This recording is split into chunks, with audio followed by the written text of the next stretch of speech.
Hello बच्चों, आज मैं आपको कक्षा 10वीं जिसका विषय है गणित, इसकी वर्कशीट नंबर 75 समझाऊंगी, जिसकी डेट है हमारे पास 20 जनवरी 2021।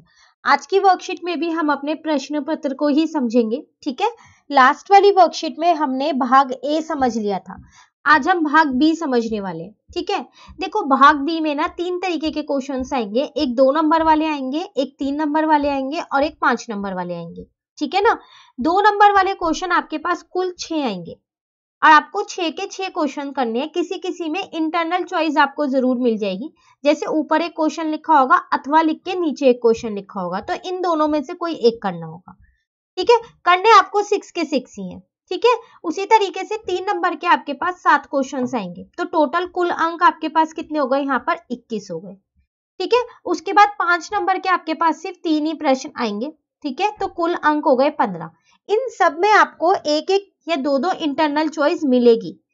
ठीक है, लेकिन ऐसा नहीं है कि आप ऐसा करो कि जैसे आपके पास केस स्टडी वाले थे ना, जो भाग ए में थे कि कोई से भी 5 में से आपको 4 करने हैं, ऐसी चॉइस नहीं मिलेगी। वो तो इंटरनल चॉइस मतलब एक ऊपर क्वेश्चन लिखा होगा अथवा डाल के एक नीचे लिखा होगा, तो इन दोनों में से कोई एक करना होगा। ठीक है ना, अब कैसे कैसे पता चलेगा कि 2 नंबर में कितना लिखना है, 3 नंबर में कितना लिखना है और 5 नंबर में कितना लिखना है। देखिए मैं आपको बताती हूँ, यहाँ पर 2 नंबर वाले जो क्वेश्चंस हैं, आपको भी दिख रहा है कि ये छोटे क्वेश्चंस होते हैं, तो इनमें आपको अपना ज्यादा समय नहीं लगाना है।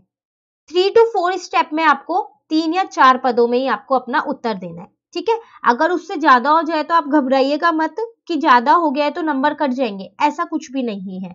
और इतना शॉर्ट करने की कोशिश भी मत कीजिएगा कि शॉर्ट के चक्कर में आप गलत ही कर दो। ठीक है, 3 to 4 आपको बोला गया है, एक दो स्टेप एक्स्ट्रा हो गए तो कोई दिक्कत वाली बात उसके अंदर नहीं होगी। ठीक है, पर आप कम से कम समय लगा के इसको करिएगा। उसके बाद आते हैं 3 नंबर वाले प्रश्न। तो 3 नंबर वाले प्रश्न में आपको क्या करना है, जहां पर आपको लगता है जरूरत है वहां पर आपको चित्र बनाना है, आकृति बनानी ही बनानी है। ठीक है, और कोशिश कीजिएगा थोड़ा सा डिटेल में आंसर दें, मतलब थोड़े स्टेप सही से लिखें, बहुत ज्यादा शॉर्ट करके ना लिखें। ठीक है, उसके बाद आते हैं आपके पास 5 अंक वाले, ये सिर्फ आपको 3 ही प्रश्न करने हैं। कोशिश कीजिएगा कि अगर आपको ये तीनों आते हैं तो पहले आप इसी को कर दें, ताकि 15 नंबर आपके जो है वो फिक्स हो जाए कि ये तो आपने गेन करने ही करने हैं। ठीक है, और इन प्रश्नों में अगर कहीं जहां पर भी आपको लगता है आकृति बनाने की जरूरत है तो वहां आपको बनानी ही बनानी है, अगर आपने नहीं बनाई ना तो नंबर कट जाएंगे। ठीक है, और कहीं कहीं पर होता है कि हमें सूत्र लिखने होते हैं जो कि हम लिखना भूल जाते हैं, तो अगर आप इन प्रश्नों में सूत्र लिखना भूल गए तो आपके नंबर कट जाएंगे। ऐसे ही 5 नंबर थोड़ी ना मिलेंगे आपको। ठीक है, और डिटेल में पूरा अच्छे से इसको एक्सप्लेन भी करना है। तो इस तरीके से एक्सप्लेन कीजिएगा कि जो भी आपका पेपर चेक करे, जोन सी भी टीचर चेक करे, तो उसको आसानी से समझ में आ जाए कि आपने क्या उत्तर दिया है। ठीक है ना, बाकी ये तीनों चीजें मैं आपको अपने जो मैंने सीबीएसई की जब ये गाइडलाइंस आई थी कि पेपर चेंज हुआ है, तो उस पर एक वीडियो बना रखी है, पूरा उसमें मैंने बता रखा है आपको कैसे करना है। ठीक है, चलिए अब हम शुरू करते हैं। आज की वर्कशीट में ना हमको वही 3 तरीके के प्रश्न दे दिए, एक 2 अंक का दे दिया, एक 3 अंक का दे दिया और एक 5 अंक का, ये बताने के लिए कि किस किस तरीके से क्वेश्चन आ सकते हैं। ठीक है, देखिए पहले वाले में आपसे कह रहा है ज्ञात कीजिए कि क्या दिए गए त्रिभुज समरूप हैं, यदि हाँ तो समरूपता का क्रम लिखिए। आपसे कह रहा है कि जो ये 2 त्रिभुज दिए गए हैं क्या ये समरूप हैं। तो देखिए त्रिभुजों को देख के हम एकदम से नहीं बता सकते कि ये समरूप है या नहीं है। ठीक है, क्यों नहीं बता सकते, क्योंकि इन दोनों त्रिभुजों का एक एक कोण मुझको नहीं दे रखा, तो बिना उसके मैं कैसे बता दूं कि ये त्रिभुज समरूप है या नहीं है। तो पता है मैंने क्या किया, पहले यहां पर इन दोनों त्रिभुजों में ये तीसरा वाला जो कोण नहीं है वो निकाल लिया। तो सबसे पहले मैंने यहां पर लिया, अच्छा इन हटा देते हैं, एक मिनट। तो सबसे पहले मैंने यहां पर लिया त्रिभुज, कौन सा लिया, DEF। ठीक है, आपको पता है एक त्रिभुज के तीनों कोणों का योग जो है वो कितना होता है, 180 होता है, तो वही चीज मैंने यहां पर लिख दी। अब D मुझको पता है, E मुझको पता है, लेकिन मुझको F नहीं पता है, तो यहां से मैंने कोण F निकाल लिया, वो आया 180 minus 70 minus 71 is equals to 39। ठीक है, तो ये मेरा 39 आ गया। अब उसी तरीके से मैंने दूसरा त्रिभुज यहाँ पर लिया, कौन सा, PQR। इस त्रिभुज में भी कोण P प्लस कोण Q प्लस कोण R जो है वो 180 होगा, ठीक है ना। कोण P मुझको पता है, कोण Q मुझको नहीं पता, कोण R मुझको पता है। यहां से मैंने क्या किया, कोण Q निकाल लिया, 180 माइनस 39 माइनस 71 जो कि आया मेरा 70।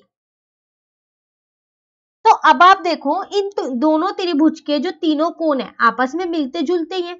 कोण D जो है वो किसके बराबर है, कोण Q के। कोण E जो है वो कोण R के, और कोण F जो है वो कोण P के बराबर है। तो इसका मतलब ये तो समरूप है, ठीक है। तो हम यहां लिख देते हैं, हाँ, दिए गए त्रिभुज समरूप है, ठीक है। अब अगर वो कह रहा है समरूप है तो समरूपता का क्रम लिखिए। तो देखिए अब हम बात करते हैं किसकी, त्रिभुज की, DEF की, और त्रिभुज दूसरा हम कौन सा लेंगे, QRP। तो इसमें कोण D जो है वो कोण Q के बराबर है, कोण E जो है वो कोण किसके बराबर है, E वाला है R के बराबर, और कोण F जो है वो कोण P के बराबर है, ठीक है ना। D वाला जो है वो 70 डिग्री का है, E वाला जो है वो कितने का है, E आपके पास ये 71 है, और फिर 39 है। तो इसका मतलब त्रिभुज DEF जो है समरूप है किसके, QRP के, AAA से, ठीक है। तो ये था आपके पास पहला प्रश्न, ठीक है ना। चलिए अब देखते हैं हम अपना दूसरा प्रश्न।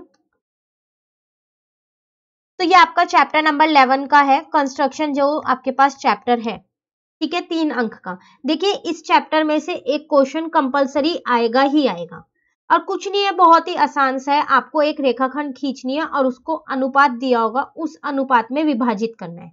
हमने इसकी वर्कशीट की है 71, 72 और 73। उसमें हमने यही सीखा है कि रेखाखंड को विभाजित कैसे करते हैं, ठीक है। सेम वही चीज है जो मैं आपको यहाँ पर बताने वाली हूँ, ठीक है। मैं आपको यहाँ पर कॉपी पेंसिल और प्रकार से तो नहीं बताने वाली हूँ, रफ फिगर से मैं आपको जरूर बताऊंगी।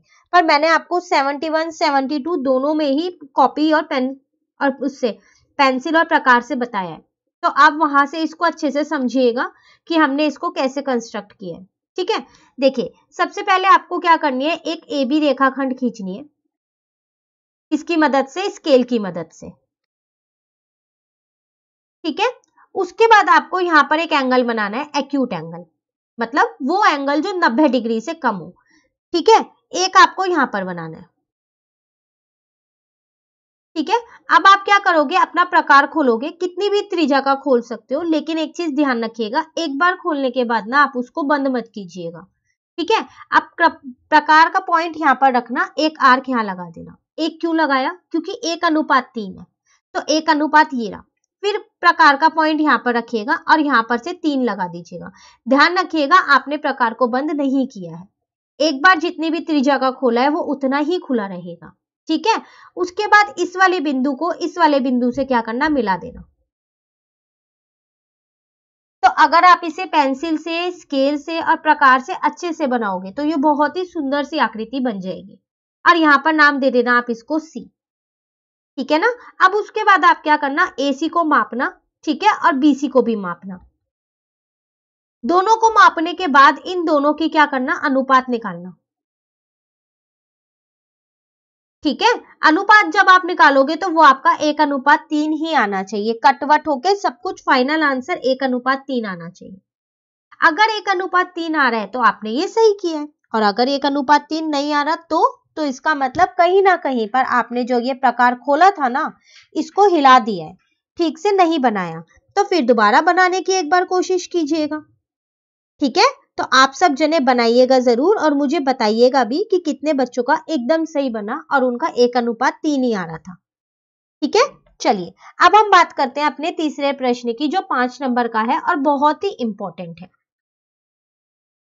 चैप्टर नंबर 12 का आपका ये क्वेश्चन है, ठीक है। आपसे कह रहा है दी गई आकृति में MNOP भुजा 14 सेमी वाला एक वर्ग है, छायांकित भाग का क्षेत्रफल ज्ञात कीजिए। देखो आपको यहाँ पर एक वर्ग दे रखा है और आपसे कह रहा है जो ये छायांकित भाग है ना, इसका क्षेत्रफल बताओ। अब ये कैसे बताएंगे हम इसका क्षेत्रफल, तो अगर आप देखो, अगर मैं इस वर्ग में से जो ये व्हाइट वाला है पूरा, जो एक ये डिजाइन बना हुआ आपको दिख रहा है, मैं एक बार और बना रही हूं इसलिए ताकि आपको पता चल जाए। तो अगर मैं इस वर्ग में से ये वाला व्हाइट वाला जो डिजाइन बना है इसको हटा दूं तो छायांकित भाग आ जाएगा, है ना। तो कहना तो बहुत ही आसान है कि इसमें से इसको हटा देते हैं, लेकिन हटाएं कैसे? इसका क्षेत्रफल तो चलो मैं निकाल लूंगी MNOP का, पर ये जो अंदर डिजाइन बना है इसका क्षेत्रफल कैसे निकालूं? ये कौन सी आकृति है, ये तो समझ में ही नहीं आ रहा। तो अब आप क्या करो, इसको कुछ ऐसा बना दो ताकि आपको समझ में आ जाए। तो हमने पता है क्या किया, ये जोड़ दिए। अब आपको समझ में आ रहा है ये कौन सी आकृति है? बिल्कुल आ रहा है। ये चार तो मेरे अर्धवृत्त बन गए, सेमी सर्कल, और जो बीच वाला है ये मेरा वर्ग बन गया। हाँ, अब अगर मैं MNOP में से ये चार अर्धवृत्त हटा दूं और एक छोटे वाला वर्ग का क्षेत्रफल हटा दूं तो मेरा ये छायांकित भाग आ जाएगा। आ जाएगा नहीं आ जाएगा? तो चलिए अब ऐसा करते हैं, हम ना क्षेत्रफल निकाल लेते हैं। किसका? पहले MNOP का ही निकाल देते हैं, ठीक है। तो हमें क्या निकालना है? क्षेत्रफल। किसका निकालना है हम? MNOP का। तो वो क्या होगा मेरे पास? वो तो मेरे पास वर्ग का क्षेत्रफल क्या होता है? भुजा का स्क्वायर। भुजा मुझे दे ही रखी है 14, तो 14 इंटू 14, तो ये तो मेरा 196 सेंटीमीटर स्क्वायर आ गया। चलिए, ये बाहर वाला तो आसानी से निकल गया। अब मुझे चाहिए ये चार अर्धवृत्त का। देखिए, अर्धवृत्त का क्षेत्रफल निकालने के लिए ना मुझे R चाहिए। अब R कहां से लाए? R तो इसके अंदर है ही नहीं। तो अब आप बिल्कुल ध्यान से पहले आकृति में समझिए, ठीक है, कि हम R लेके कैसे आए। देखो, मैंने बताया क्या किया, इसको ना ऐसे ज्वाइन कर दिया है, ठीक है ना। देखो, जो इतना पोर्शन है, सिर्फ इतना, ये है मेरा R। इस वाले अर्धवृत्त का यही तो मेरा R है ना। फिर तो आप सोच रहे होंगे कि ये वाला जो पोर्शन है ये इसका R होगा, तो बिल्कुल ये इसका R है। अब रह गया ये बीच वाला, ये, तो ये क्या होगा? ये है मेरा 2R, ठीक है ना। अब ये तो मुझे पता चल गया। अब इसको नाम भी दे देते हैं, इसको मैंने A नाम दे दिया, इसको B नाम दे दिया। तो अब आप देखो, AB को आप निकालोगे कैसे? तो आपको ये पूरा पता है N से लेके O तक 14 है, ठीक है। और ये भी पता है कि ये इतना 3 है और ये इतना भी 3 है। आकृति में ये लिखा हुआ है कि ये 3 3 है। तो अगर इस 14 में से ये 3 और ये 3 घटा दो तो A भी आ जाएगा। आ जाएगा नहीं आ जाएगा? है ना। तो चलिए वही करते हैं।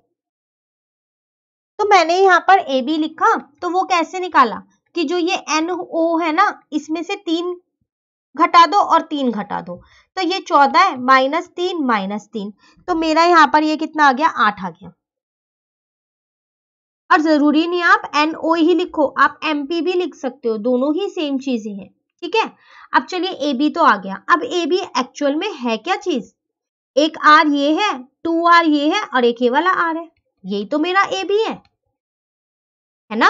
तो ए बी का मान तो मेरा 8 आया और यहाँ पर कितना आ गया? 4R, तो मैंने यहाँ से R निकाल लिया। अब आप सोच रहे होंगे हमको तो R ही चाहिए था, और कितनी आसानी से हमने देखो यहाँ पर R निकाल लिया ना। बस अब तो हम अर्धवृत्त का क्षेत्रफल निकाल सकते हैं ना। तो चलिए वही निकालते हैं अब। तो यहाँ लिख देते हैं 4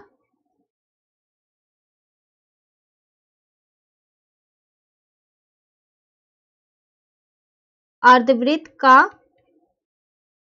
क्षेत्रफल।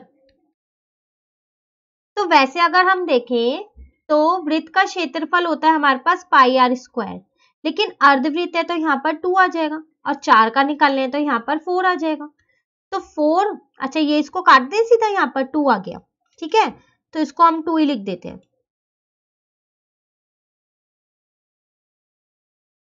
तो 2πr², अब 2 की जगह 2 रहने दो, पाई की जगह 22/7 लिख लो, और r आपको अभी आपने निकाला है 2 × 2।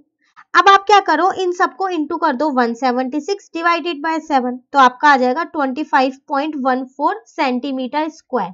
ये लगभग इतना आया है, ठीक है। अब रह गया ये छोटे वाले वर्ग का क्षेत्रफल।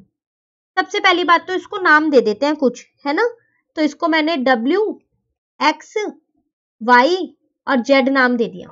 आपको दिख रहा है यहाँ इन कॉर्नर्स के नाम है ये, ठीक है। तो अब हम किसका क्षेत्रफल निकाल रहे हैं, WXYZ का। तो वो क्या होगा, भुजा का स्क्वायर, क्योंकि वर्ग का क्षेत्रफल तो यही होता है। अब इसकी भुजा कितनी है, ये 2r ही तो है, देखो ये रहा एरो, तो इसका मतलब 2r का स्क्वायर।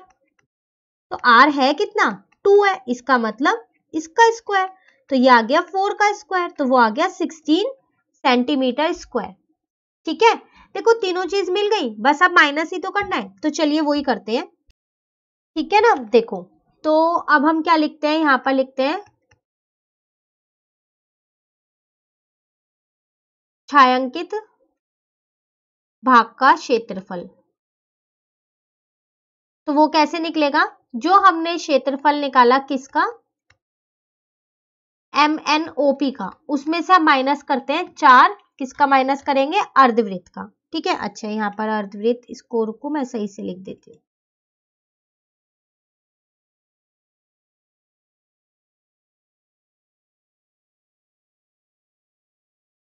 ठीक है। तो यहाँ पर लिख देते हैं 4 अर्धवृत्त का क्षेत्रफल माइनस कर देते हैं। इसके साथ साथ क्या माइनस कर देते हैं, इसमें से किसका, क्षेत्रफल जो छोटे वाला वर्ग का निकाला था हमने, क्षेत्रफल किसका, WXYZ का, ठीक है ना। तो देखिए इसका आया था 196, ठीक है, और इसका कितना आया था आपके पास, इसका आया था आपके पास 25.14 और इसका आया था 16। अब जब आप सबको माइनस करोगे तो 154.86 सेंटीमीटर स्क्वायर, और ये अप्रोक्स में आएगा, लगभग इतना, क्यों, क्योंकि हमने यहाँ पर पॉइंट के बाद सिर्फ 2 ही डिजिट ली थी इसीलिए, ठीक है। तो आप यहाँ पर अप्रोक्स लिख के आओगे, ठीक है। तो ये था आपके पास क्वेश्चन नंबर 3। तो आपको कॉपी में ये आकृति दोबारा से बनानी है, और जैसे जैसे हमने इनको नाम दिया, जैसे इस बड़ी वाली लाइन को AB नाम दिया, ठीक है, फिर WXYZ दिया, तो मैंने आपको ये समझाने के लिए इस आकृति में दिया है। थोड़ी सी गंदी जरूर लग रही होगी आपको ये आकृति, लेकिन आप इसे अच्छे से नीट एंड क्लीन बनाइएगा, ठीक है। बनाने के बाद सारा नाम दीजिएगा, उसके बाद आप ये क्वेश्चन को कीजिएगा, ठीक है। अब वर्कशीट 75 हमारी खत्म हो गई। अब वर्कशीट नंबर 76 से ना हम अपनी रिवीजन स्टार्ट करेंगे चैप्टर नंबर 1 की, ठीक है। तो वो हम नेक्स्ट वीडियो से शुरू कर देंगे। इतने आप यहाँ तक कंप्लीट कर लीजिए 75 तक की सारी वर्कशीट्स अच्छे से, ठीक है ना। तो चलिए, अगर आपको ये वीडियो अच्छी लगी तो आप इसे लाइक जरूर कीजिएगा और मेरे चैनल को सब्सक्राइब कीजिएगा। Thank you.